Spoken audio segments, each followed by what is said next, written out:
Hi, it's Jeannie. Welcome to week 5, and this week we're looking at poetic devices. So, literary devices are techniques that you can apply to your writing to control or direct how your reader feels when they read your story. Remember, every time you write a story, you are taking your reader on a journey into the life and mind of your characters. You want them to experience it as you see it, and you do this with your writing. So the more techniques that you can master, the more you can play God with the emotions of your readers. There are some devices that are more associated with poetry that can be equally utilised in prose to evoke a more romanticised or painterly feeling to any description, and I'm going to talk you through those now. So the first one is the most common device, which is alliteration. It's the occurrence of the same letter or sound at the beginning of closely connected words. For example, in Silly Susan sat sizzling sausages, or Peter Piper picked a peck of pickled pepper. They're all starting with the same letter. Those are children's rhymes, and it's very obvious where you're using those devices. But if you're being more subtle, if you're doing a description of something, for example, clouds crowded over the cornfield to form swaying shadows that rattled ominously in the gathering breeze. I've used the C, the clouds crowded over the cornfields, and the S, swaying shadows. It's a more subtle effect, but it gives it a really nice flowing feel to your descriptions. The next one is assonance. It's like alliteration, but it refers to the vowel sounds between the syllables of nearby words. So if you listen out for the E sound in this particular example, he leaned where the old brick wall had been falling backwards into the chilly stream. Nancy laughed and reminded herself to make a sign. Well, in fact, in that one, we've got leaned and been and stream, but also in there, which I forgot to mention, is the wall and fall. So you've got those, they weren't next to each other, but you've got that nice feeling. He leaned where the old brick wall had been falling. So you've got that really nice flow that isn't obvious, but it just helps the description to flow really beautifully. The other one is consonance. And this is the recurrence of similar sounding consonants in close proximity, but not necessarily at the beginning of every word, because that would be alliteration. So they might be in different parts of the word. For example, caught in static contemplation. You've got the C in caught and static and contemplation. You've also got the T sound at the end of caught and static and contemplation. So there's lots of K and T sounds, and it gives a nice sort of rhythm. Caught in static contemplation. It just really rolls around nicely in the mouth, and these are nice effects. Just gives your writing a feeling to it, a sense of etherealness, a dreamy quality. This is very good for romantic scenes and descriptions of faraway places or reminiscences. It works really, really nicely. So, alliteration, assonance and consonance and rhyming as well are all particularly effective when you're writing for younger children because of the way that these sounds roll around in your mouth. They feel pleasant to read, they feel pleasant to hear as well. They're really pleasing. You'll notice that a lot of children's stories have a lot of alliteration, a lot of similar sounding sounds, and that's what children like. It helps them to learn as well by hearing these repetitive sounds.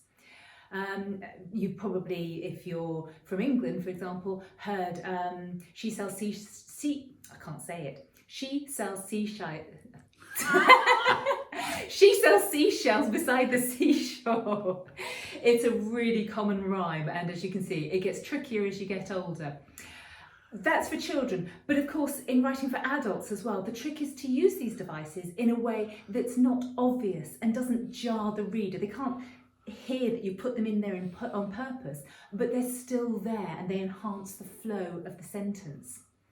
So what I would like you to do, here's a Poetic Devices exercise, and this exercise is written in the blog post that goes along with the video as well.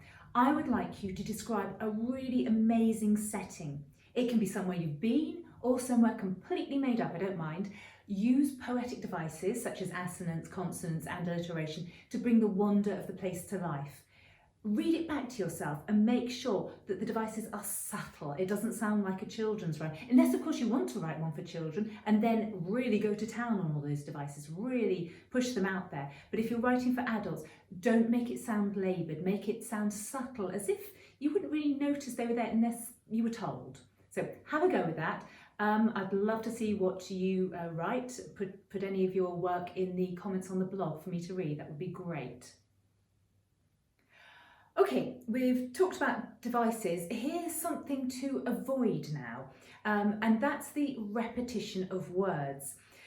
When you're writing a story, it's very easy to use the same word several times in close proximity to each other. It stands out to the reader really badly and sounds really laboured. So always check your writing for repeats of words, and if possible, change the second or third repetition of a word to a different one with the same meaning. So, for example, I've got a sentence here, or a paragraph here, that's got lots of repetitions of the same word, and if you read it to yourself, it probably wouldn't stand out so much as when you hear it read out. So, Malone had parked her car in the car park and taken the lift down to the shopping precinct. She felt nervous on her first trip out alone and had nervously looked over her shoulder several times on the way from her car to the precinct. I've repeated the word car, car park, precinct, nervous quite a few times, and that just gets a bit much. Now, what you need to do is, if you notice you've done that, use a thesaurus to find alternative words, either a book thesaurus or in Microsoft Word, if you're using that, if you select a word that you want to change and press Shift and F7, it will pop up with the thesaurus for you to find alternative words. Or Google, use Google, that's got a thesaurus online as well. So if I went back and changed that paragraph, I'm going to change one instance of car park, one instance of nervous, and one instance of vehicle and precinct to make it all sound a bit different. So I'm using the same meanings but different words for those same meanings. So Malone had parked her car in the multi-storey and had taken the lift down to the shopping precinct. She felt nervous on her first trip out alone and had anxiously looked over her shoulder several times on the way from her vehicle to the shops. Right, so now I'm going to completely contradict what I've just said about not repeating words. So a word can actually be used, be repeated as a literary device to reiterate a feeling or a sense and to build tension. And what I mean by that is, in this sentence, this is a nice example of it. The night was clear. She could see the road ahead. Nothing to worry about at all. Nothing at all. The repetition of the word nothing actually makes you feel quite the opposite, that perhaps there is something to worry about. And that puts you or the reader on edge. So repetition can be used as a stylistic advice, so long as you are doing it intentionally. Another example, Gail didn't know what was coming. She didn't know what was coming until it was too late to run. So I've repeated the she didn't know what was coming, or the didn't know what was coming, but it has a special effect. It makes you more tense with the sentence. The trick is to make conscious decisions about the words and repetitions you use. Don't accidentally repeat the same word over and over, but if you're going to repeat a word, make sure you use it in a way that it has an effect on the reader. So, a quick exercise for you to practice repetitions, intentional repetitions, not accidental ones.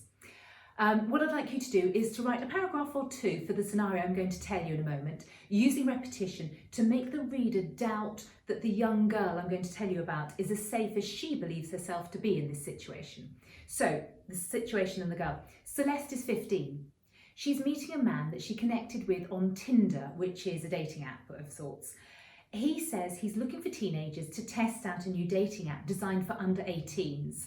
Which has probably got red flags all over it. So you need to write a couple of paragraphs about her and her about to go on this meeting, and maybe the meeting itself, to make the reader feel really uncomfortable as they should with this particular scenario, using repetitions. Love to see what you write, so put it in the blog post. That's the end of week 5. So I'll be seeing you again in week 6. Enjoy all your writing this week.